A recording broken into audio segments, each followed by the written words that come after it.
بہرحال جب حضرت موسیٰ کو اب اللہ تعالیٰ نے طلب کیا 40 دن کے لیے کوہ طور پر، اس کو ہم چلہ بھی کہہ سکتے ہیں، 40 روز کی اللہ تعالیٰ نے ان سے ریاضت کروائی، مشقت، روزہ اور یہ کہ عبادت اور ذکر الہی، اس کے بعد انہیں اللہ نے تورات عطا فرما دی۔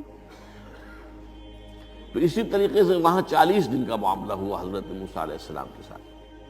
اس کے بعد الواح دے دی گئیں، جو پتھر کی تختیاں تھیں، ان کے اوپر جو احکام عشرہ ہیں، دی 10 کمانڈمنٹس، جو بنیاد ہے۔ جیسے میں نے کہا کہ سورہ بقرہ جو ہے شریعت محمدی کی اساس ہے، تو شریعت موسوی کی اساس وہ 10 کمانڈمنٹس ہیں، جو کہ پتھر کی سلوں پر لکھی ہوئی دی گئی ہیں حضرت موسیٰ علیہ السلام کو کوہ طور پر۔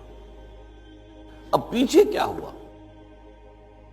حضرت موسیٰ کی اس غیر حاضری میں سامری کو موقع مل گیا، اس نے گمراہ کرنے کے لیے ایک شعبدہ دکھایا، اور وہ شعبدہ کیا تھا؟ آل فرعون کے جو زیور وغیرہ ہوتے تھے ان لوگوں کے، وہ ان بنی اسرائیل کے لوگوں کے پاس امانت رکھا کرتے تھے، یعنی انہیں بھی اندازہ یہ تھا یہ اسرائیلی جو ہیں یہ بددیانت نہیں ہے، یہ جو ہے اس کے اندر جو ہے نہیں کریں گے کوئی خیانت، خائن نہیں۔ بہرحال چونکہ حضرت ابراہیم کی اولاد تھے، حضرت یعقوب کی اولاد تھے، تو چاہے اور ان میں خرابیاں آ گئی ہوں گی، لیکن یہ کہ یہ اندازہ انہیں تھا کہ یہ امین لوگ ہوتے ہیں، تو ان کے پاس امانت رکھی ہوئی تھی۔ جب وہ نکلے وہاں سے، وہ ساری چیزیں بھی ساتھ لے کر آ گئے۔ اس کو کہا اس نے سامنے نے کہ یہ پھینک دو، یہ تو نجس ہے، تمہارے لیے جائز نہیں۔ اس حد تک تو بات ٹھیک ہوئی۔ پھر ان کو پگھلا کر اور ایک بچڑے کی شکل بنا لی، اور اس کے اندر ایسا کچھ میکینزم رکھا کہ اس میں سے ہوا گزرتی تھی، اندر سے کھوکھلا تھا، تو آواز ایسی آتی تھی جیسے کہ بچڑا ڈکرا رہا ہو۔ اس نے کہا یہ ہے تمہارا خدا۔ یہ موسیٰ کو تو مغالطہ لگا ہے، کس غلطی فہمی کے اندر وہ پڑ گئے ہیں، کہاں گئے ہیں، کس خدا کے پاس گئے ہیں، یہ خدا تو یہ ہے تمہارا خدا، اسے پوجو۔ بہرحال وہاں کچھ لوگ جو ہے کافی بڑی تعداد میں لوگوں نے پرستی شروع کر دی۔ اب جب اللہ نے بتایا اے موسیٰ تمہاری قوم پیچھے فتنے میں پڑ چکی ہے، اور اس کی بھی ایک عجیب بات ہے، بتائی دوں آپ کو کہ حضرت موسیٰ کے لیے جو اللہ نے وقت معین کیا تھا کوہ طور پر آنے کا، آپ اس وقت مقرر سے پہلے پہنچ گئے۔ شوق اللہ نے ایکسپلینیشن کال کی، یہ سورہ طٰہٰ میں موجود ہے۔ ما اعجلک عن قومک یا موسیٰ، موسیٰ یہ تم اپنی قوم کو چھوڑ کر جلدی کیوں آ گئے؟ ابھی تو وقت معین نہیں آیا، کیوں آ گئے؟ اب حضرت موسیٰ تعجب سے کہتے ہیں کہ مجھے تو شاباش ملنی چاہیے تھی کہ تو میرا شوق دیکھ، میرا اشتیاق دیکھ، اور الٹی جو ہے ایکسپلینیشن کال کرنی پڑ رہی ہے۔ قال عجلت الیک ربی لترضی، پروردگار میں تو جلدی کر کے آیا اس لیے تو راضی ہو جائے کہ تیرے طلب کرنے پر میں وقت معین سے بھی پہلے پہنچ گیا۔ فرمایا نہیں، یہ اجرت جو ہے یہ ایسی خطا ہے تمہاری کہ تم نے در حقیقت جو یہ غلطی کی ہے اس کی وجہ سے سامری کو موقع مل گیا ہے کہ اس نے تمہاری قوم کو اضل لہم السامری، سامری نے گمراہ کر دیا۔ یہ خبر پا کر اب حضرت موسیٰ علیہ السلام جب آئے ہیں واپس اپنی قوم، اس کے لیے جو الفاظ آئے ہیں یہ سورہ اعراف کے اندر ہے۔ فلما رجع موسیٰ الی قومہ غضبان آسفا، یہ غضبان، یہ غضب کی ایک انتہائی شکل ہے۔ اس وزن پر عربی زبان میں جو الفاظ آتے ہیں وہ کسی شے کی شدت کو ظاہر کرتے ہیں۔ انا جوعان، میں بھوک سے مرا جا رہا ہوں۔ انا عطشان، میں پیاس سے مرا جا رہا ہوں۔ اسی طرح رحمان، جس میں رحم جو ہے وہ ٹھاٹھے مارتے سمندر کے معنی میں۔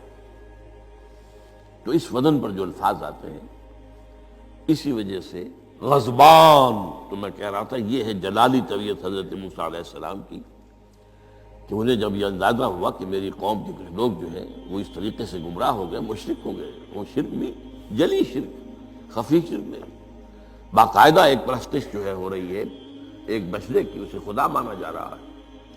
اسفا بہت ہی متاسف. ابھی دو الفاظ آ گئے, غضبان اسفا, ایک جانب غضبناک اور دوسری طرف انتہائی افسوس اور رنج کی کیفیت. چنانچہ وہاں آ کر جو الفاظ قرآن مجید میں آئے ہیں اسی جلالی طبیعت کا مظہر. وَأَلْقَى الْأَلْوَاحَ, وہ جو لے کر آئے تھے تختیاں وہ تو آپ نے ڈال دی. وَأَخَذَ مِرَاثَ أَخِيهِ يَجُرُّهُ إِلَيْهِ, اپنے بھائی حضرت ہارون کا سر پکڑ کر, بلکہ داڑھی کے بال پکڑ کر اور پیشانی کے بال پکڑ کر گھسیٹا. یہ تم نے کیا کیا؟ میں تمہیں خلیفہ بنا کر گیا تھا یہاں, تمہارے ہوتے ہوئے اور یہ کام ہو گیا. تم کیوں نہ میرے پیچھے آ گئے مجھے بتانے کے لیے؟ بہرحال چونکہ خلیفہ بنا کر گئے تھے, انہیں رہنا تو وہاں تھا, لیکن انہوں نے کہا کہ مجھے اندیشہ یہ ہوا کہ آپ یہ کہیں گے کہ تم نے بنی اسرائیل میں تفرقہ پیدا کر دیا, اس لیے میں نے برداشت کیا. کیا کرنا, روکتا رہا میں, لیکن یہ کہ میں نے ان کے درمیان جو ہے کوئی بہت بڑا قدم نہیں اٹھایا. لیکن بہرحال اس کے بعد جو قدم اٹھایا گیا وہاں پر وہ فیصلہ کیا گیا کہ 12 قبیلوں میں سے ہر قبیلے کے جتنے لوگوں نے یہ شرک کیا ہے اسی قبیلے کے لوگ جو توحید پر قائم رہے ہیں وہ اپنے بھائیوں کو قتل کریں اور ذبح کریں. تو تورات کی روایت کے مطابق 70,000 یہودی قتل ہوا, اور یہیں سے قتل مرتد کی سزا اسلام میں یہ قتل ہے.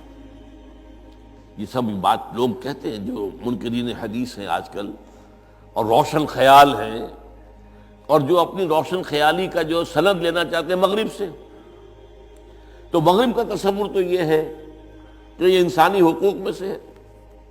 ایک مسلمان ہے, اسے اگر عیسائیت پسند آ گئی عیسائی ہو جائے, اس کا حق ہے, تو کوئی مجرم تو نہیں. یہ تمہاری شریعت میں یہ کہ قتل کر دیا جائے, یہ تو در حقیقت جو بنیادی حقوق ہے انسان کے اس کے خلاف ہے. اسی طریقے سے ایک مرد اور ایک عورت رضامندی سے زنا کرتے ہیں, آپ کو کیا اعتراض ہے؟ جو ان کا حق ہے. ہاں مائنر نہ ہو, چھوٹے نہ ہو, نابالغ سے زنا نہ کیا گیا ہو, جبر نہ کیا جائے. جبر کریں گے تو مجرم ہو جائیں گے, لیکن اگر رضا کے ساتھ باہمی رضامندی سے وہ کرتے ہیں یہ زنا تو کوئی جرم نہیں ہے, ان کی مرضی ہے. تو یہ سارا تصور جو ہے حقوق انسانی کا, جس طرح کا ایک مبالغہ آمیز تصور دنیا میں ہو گیا ہے, اس کی روح سے ہمارے ہاں بھی جو لوگ ہیں جو انہی کو ماڈل بنا رہے ہیں اب, تو وہ کہتے ہیں کہ جناب قرآن میں کہاں ہے مرتد کی سزا, اس طرح قرآن میں کہاں رجم کی سزا. تو یہ جان لیجئے کہ یہ دونوں سزائیں حضور نے اپنی سنت کے ذریعے سے نافذ کی ہیں, لیکن اخذ کی ہیں تورات سے.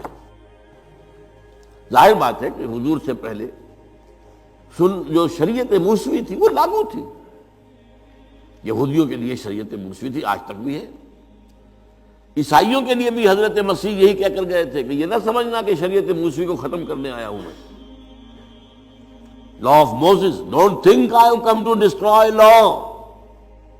This law of Moses will be applicable to you. وہ تو سینٹ پال نے ختم کیا, اور آج کی عیسائیت جو ہے یہ عجیب مذہب ہے جس میں کوئی قانون ہے ہی نہیں.